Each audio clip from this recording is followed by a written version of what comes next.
Vous vous sentez prêt à gouverner concrètement? Longtemps, vous êtes resté un vote de colère, de défiance. Vous pensez que ça a changé, ça, aujourd'hui? Oui, je pense. Je pense que nous avons depuis longtemps dépassé le stade du vote incantatoire, protestataire.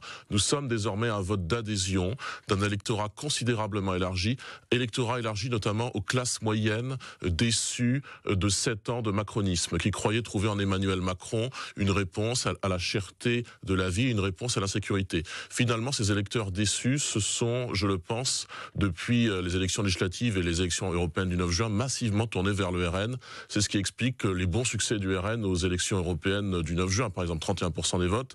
Et ça fait partie de cet élargissement de notre électorat. Nous ne sommes plus désormais uniquement, ni majoritairement, un vote de protestation, mais un vote de projet, un vote d'adhésion. Il y a encore une partie des milieux économiques, culturels, services publics aussi qui s'inquiètent d'une éventuelle arrivée au pouvoir de votre parti. Vous leur répondez quoi ce matin, à quelques jours des élections?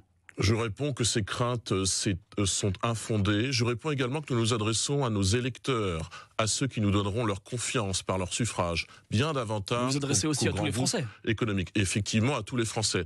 Et quant à la thématique des services publics, je demande qui a considérablement affaibli les services publics ces dernières années. Est-ce la politique néolibérale d'Emmanuel Macron depuis 7 ans, ou est-ce le Rassemblement national qui n'a jamais été au pouvoir et qui a toujours défendu le maintien des services publics au-delà des zones de métropole, pour le notamment coup, on dans les parle zones d'une rurales. privatisation du côté de RN, donc pour se défendre le service public, c'est plutôt tendancieux ce que vous dites là. Vous parlez là du service public audiovisuel. Oui. Mais pour ce qui est des autres services publics, nous sommes pour leur maintien, nous sommes pour leur consolidation, notamment dans les zones rurales où ils disparaissent de plus en plus, les bureaux de poste, les transports publics, et nous ne sommes pas du tout pour une désertification de ces territoires. Nous sommes pour que les services publics y soient forts et plus développés qu'ils ne l'étaient sous les gouvernements de M. Attal, M. Castex auparavant.